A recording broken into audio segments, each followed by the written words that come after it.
Hey guys, Flip Otaku. Today I'm doing my manga first impressions for Demon Slayer, or as it's known in Japan, Kimetsu no Yaiba.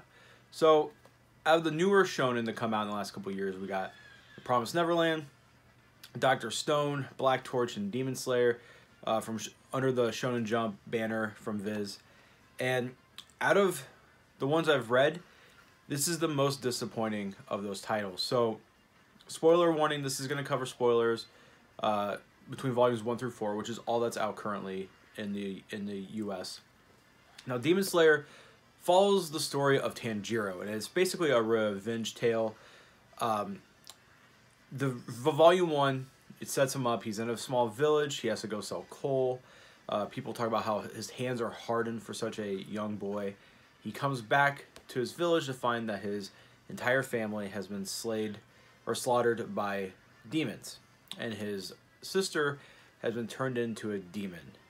Demon Slayer shows up, tries to kill her, but Tanjiro stops him and begs for him to let him try to find a way to turn his sister back, which sets forth his journey to becoming one of the Demon Slayer Corps members. So right away, the first volume is super fast-paced. There's a lot of stuff that happens in it, and unlike other manga that try to condense a lot in a single volume, like Hunter x Hunter has a lot in the first volume, Fire Force has a lot in the first volume, but those are better written, and the things that they try to condense are more fleshed out than what's happening in Demon Slayer. So right away, major spoiler warning here. My major gripe with this is that Tanjiro is more of a plot device than an actual character. I feel no emotional attachment to him. When I read manga or shonen or seinen, I kind of get attached to these characters. Like, the reason why, growing up, Dragon Ball resonates so well with so many people is that we've watched Goku, we've watched these characters grow through the years, and it took a while to experience that growth. And that's why so many people look up to Goku. That's why so many people look up to Luffy, and so many people look up to Naruto, is because you've experienced this growth.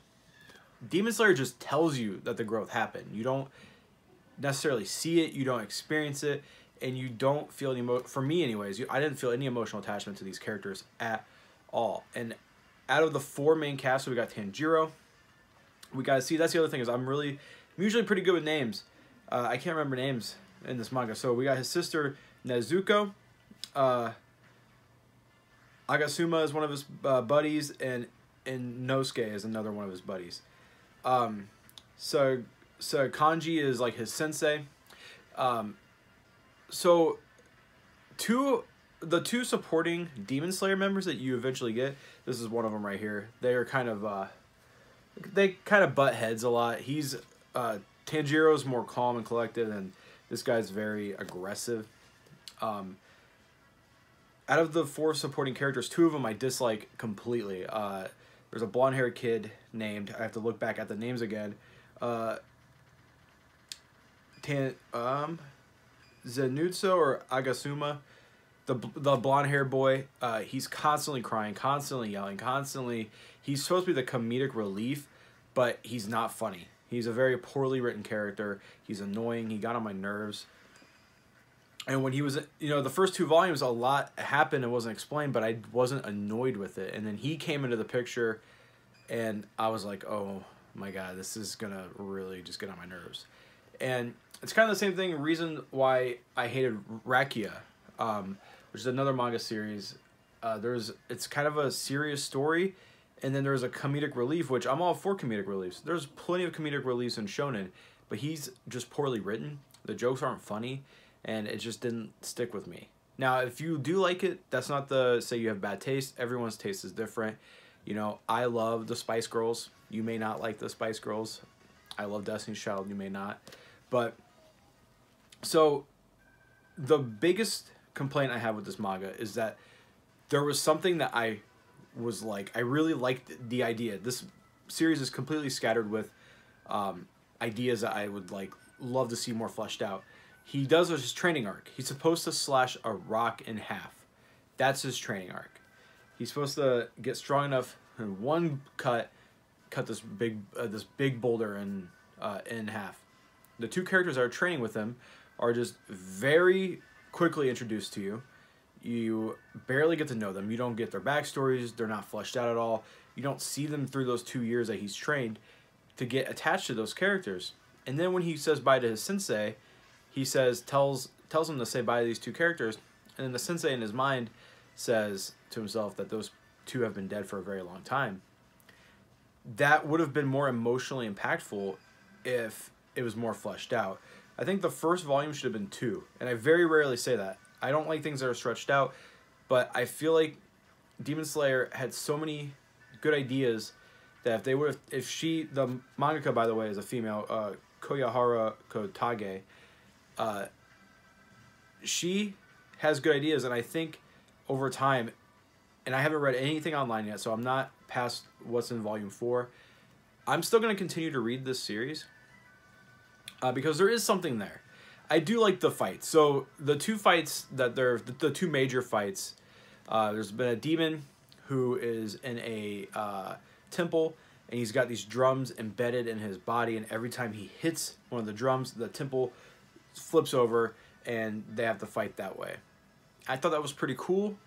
It was pretty well executed, and then in this volume, there's a fight against like a spider queen who has killed a bunch of Demon Slayer, other Demon Slayers. Here's a picture of one of the bad guys. See, and the artwork is beautiful. That's the other thing, is that the artwork is very well done.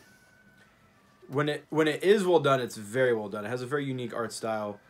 Tanjiro, I really like his character design a lot.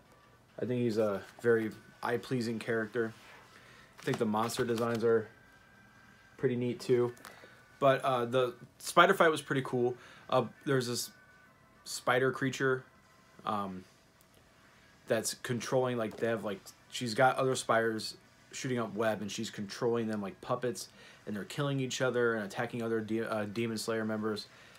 The other thing that I dislike about this is that because of the no growth that you don't see, it just says 2 years later. It's a very awkward time skip. He knows all these moves that you never seen him learn. There's no like explanation to how he got those. They have ridiculous names, and that's fine. You know, it's supposed to be like kind of tongue-in-cheek with the names. My Hero Academia does that very well. There's, you know, All Might's moves are very ridiculously named. Detroit Smash and all that stuff. But there's a you know, My Hero Academia is very fleshed out. There's more history there. You're more, the characters are more, you get more attached to the characters.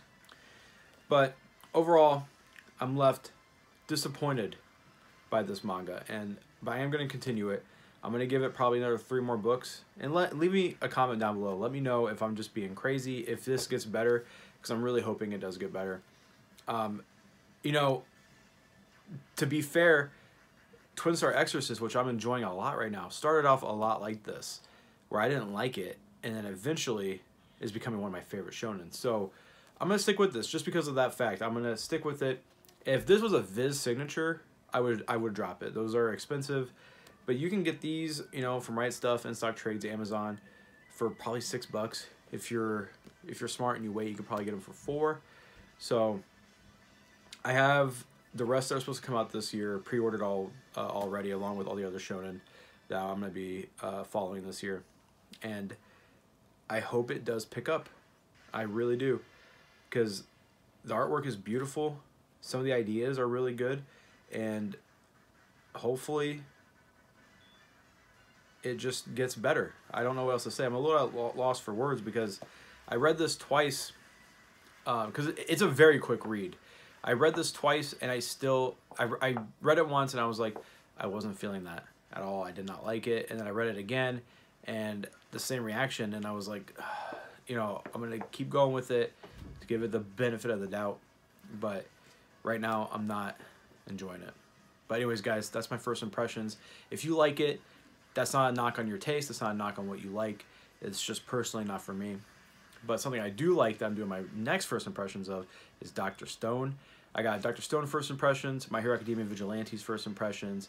I'm going to be doing a review of Promised Neverland so far.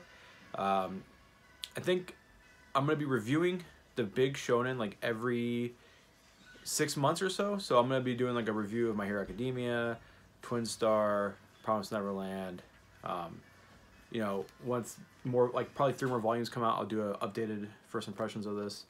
So yeah, expect that. Expect my review of Spirit Circle in the coming weeks. I'm gonna be doing a Berserk review where I'm gonna break down each arc, the negatives and the positives, and then got a manga haul coming up, and behind me is a little sneak preview. This is my favorite game of 2018. That's Zero Ranger. I'm gonna be doing a review of this game, so hopefully that's something that you guys would like to see. I'm big into Japanese shoot 'em ups. This isn't a Japanese made game, but it is paying homage to that. It's like the Undertale of shmups. So anyways, guys, thanks for watching. Like always, subscribe, leave me a comment, and hope to see you guys soon.